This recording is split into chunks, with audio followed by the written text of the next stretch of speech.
Welcome to Wolves Live and your post-game coverage with Rebecca Brunson. I'm Marnie Gellner.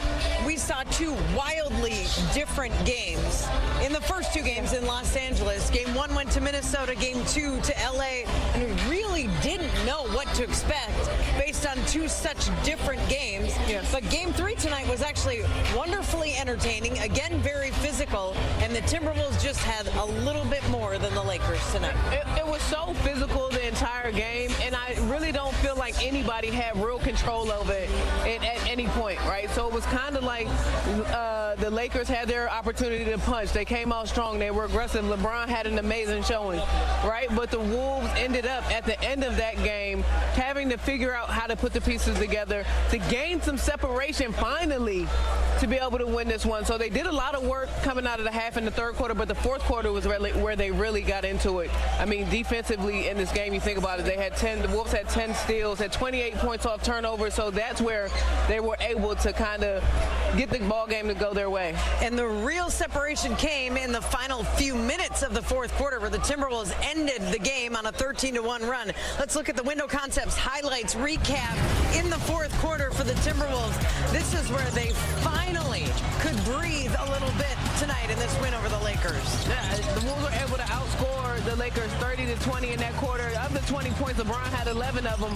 but it just was really impressive the way that I think Ant came in that fourth quarter. We talk about his clutch minutes and we talk about his ability to score that way. He was aggressive in that quarter. Jaden knocking down the big three in that quarter. So I appreciate the fact that the Wolves stayed the course the entire game. It was not a blowout. It was tight. It was physical. They had to fight through calls. They had to fight through the physicality that the Lakers brought, but they were still able to find a way at the end. And it wasn't just Ant that had to knock down shots. He was able to get downhill and create opportunities for his teammates because of the way they were collapsing. And then on the other side of that, his teammates knocked down shots. Jaden was able to knock down shots. You know, I saw Dante had some really good looks. Nas had a really big three in that fourth quarter. So the energy that they played with the collective, we talked about in the pregame show that Ant just couldn't be a scorer. He had to be a facilitator as well.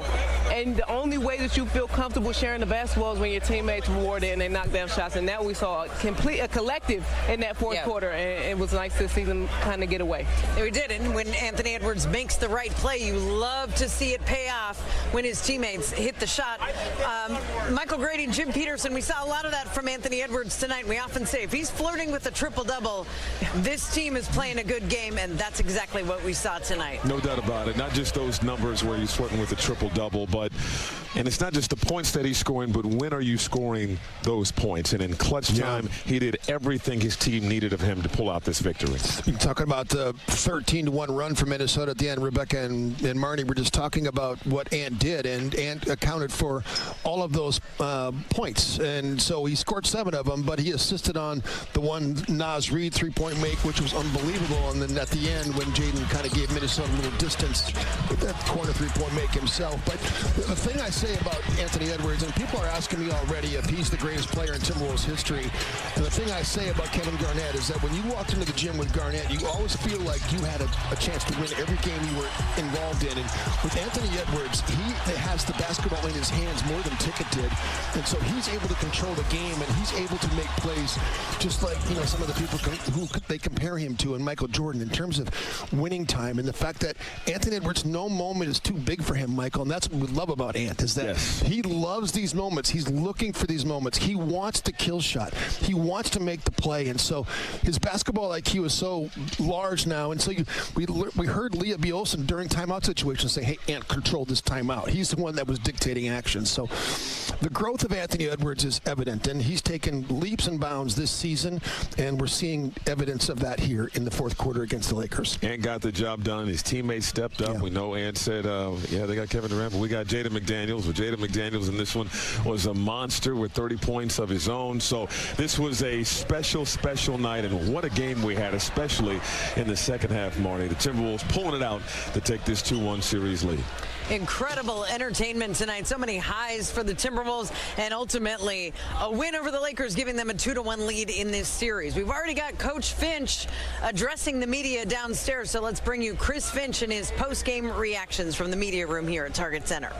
You said McDaniel's got a lot of his points in the flow. Yeah. If that's not happening, do you want to like prime the pump there, because it seems like it can be a repeatable offense? Yeah, and we have, and we are. We've tried to, and there's some of those things that are intentional out there. So, but yeah, I think it's just best when when you play teams that are heavy switching and they like to hold and grab and play physical. You got to play with more, way more speed and more randomness, to be honest with you. And I know you say this all the time, but if Mike isn't shooting, it diminishes what he is out there. And I think he started to pick it up a little bit in the second half. Yeah. Obviously was able to get a lot of secondary action because of that. Yeah, I mean, Mike. Mike's got a tough job in this series, and we're putting him on. And then Jaden on just both sides of the ball. Just how do you see him growing here? Just a monster. I think this is a career high for him. Couldn't come at a better time. In the flow, everything. He was super aggressive. We found him. I thought he and Julius did an excellent job, like setting the tone today. Just being aggressive, playing with a lot of force, and then battling their matchup. Of course, they had the two tough matchups out there. And just fighting. LeBron had a heck of a game going, and Julius just kept battling him, and we got him to miss at the right time down the stretch. Fortunately for us.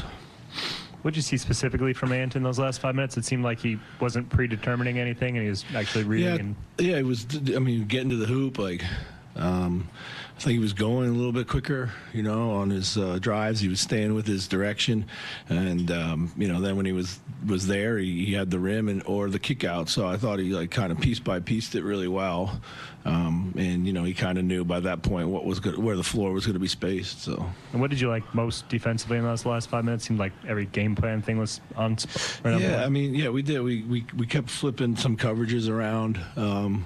And guys did a pretty good job of just not giving in to some of the switching that they were trying to do on some matchups, and then on others they were pretty much trying to execute their coverage. But I just liked our, and then we rebounded well. We haven't always rebounded down the stretch. It's been part of our closing issue. Chris, the other day at practice, the guys were talking about how you were kind of getting after him after game 2 and with the film session and stuff. How did you just find the way that they responded to? I knew they would respond. It wasn't we've had way more, spirited film sessions than that. It was pretty matter of fact the other day. Like, we just left a lot. We didn't make a lot of plays that were right there in front of us to be made. Offensively, that was huge. Guys recognized it. They played with a lot more physicality, and it bothered us. So we had to match that. So it was really about the concepts, the execution, and the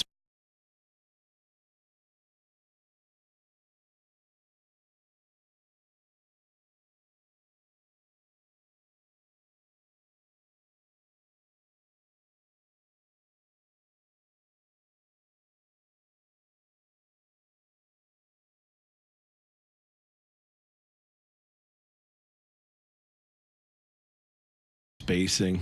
But we played way too slow. We've got to get out and we got to play a little faster. So.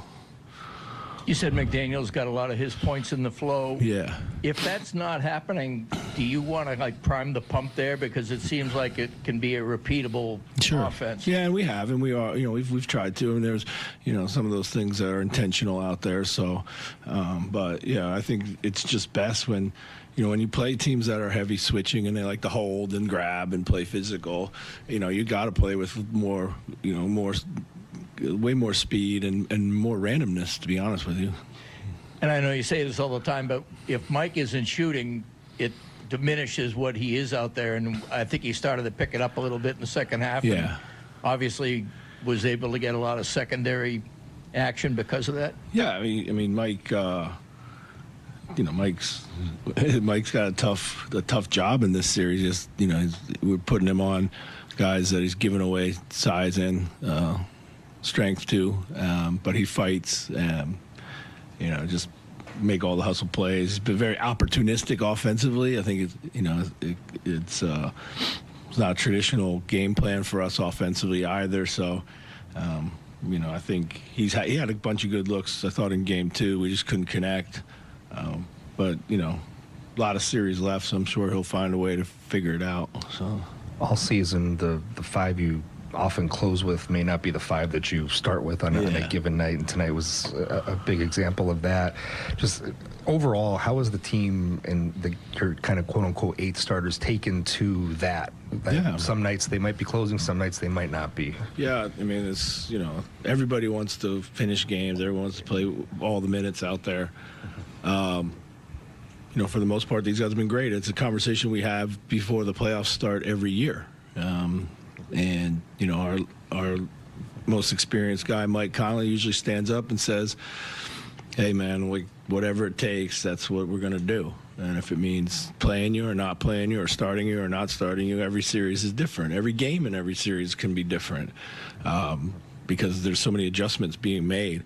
And we've asked our guys to be super open-minded of that, and they have been. So, you know. When did you decide to go with this configuration? At what point in the fourth quarter did you say this is what I'm going to close with here? Basically, when I went back with Nas, you know, we put Rudy in there, and you know, they drew a really cheap foul on him, and then Jokic got to the baseline, and I just wanted more aggressiveness, like up into the ball, and I've, you know, down the other end of the floor, we had a pretty good rhythm going before that, so it was easy to return to that. So.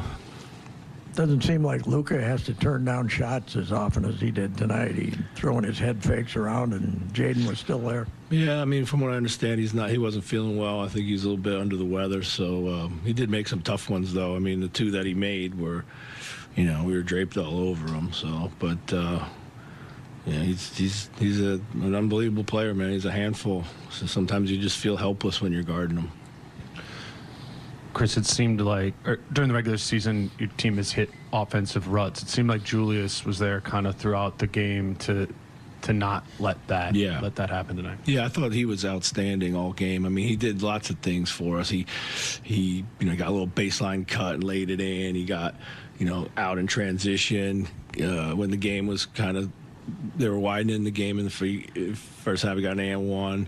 He just kind of played the game that came to him, but he stayed aggressive all the way throughout. I thought we ran offense through him at the elbow. He found Mike for a cheap one. He just did a lot of really, really great things tonight. And, man, it's such a pleasure to have him just with the physicality that he plays with.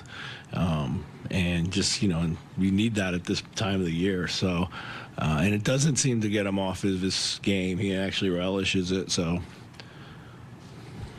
Chris, just, I mean, what was the environment like? Yeah. I mean, you know, just not only the fans, but just the intensity of the game and the swings and how you guys managed to stay composed. Well, first of all, it was another great atmosphere here. It continues to be among the best, if not the best. I mean, it's just the fans are so into it from the get-go. You know, I thought it was an outstanding game. I thought it was pretty well played by both teams. It was our guys did a good job of staying on the even keel, even when things weren't going well for us offensively. In Game 2, we kind of went hero ball. Everybody did at that point in time, and we stuck with you know, some of the basics like we wanted to do, get out in transition, run, those types of things. So. You know, and we kept guarding. So, yeah, it was an unbelievable playoff atmosphere. So I'm proud of the guys for, you know, riding the ups and downs with the right mindset. Chris, when you do get a sense or learn that somebody's under the weather like Luka, do you adjust for that at all, or do you just like, we're sticking with our game plan and making sure that he doesn't get it going? Well, I mean, yeah, I mean, you talking about defensively? I mean, yeah, of course. I think you have to take all these things into account. You know, I don't know how he felt. I just know he didn't start the second half because someone said he wasn't feeling well. So, I mean, all credit to him. He came back. He battled. He played hard, you know.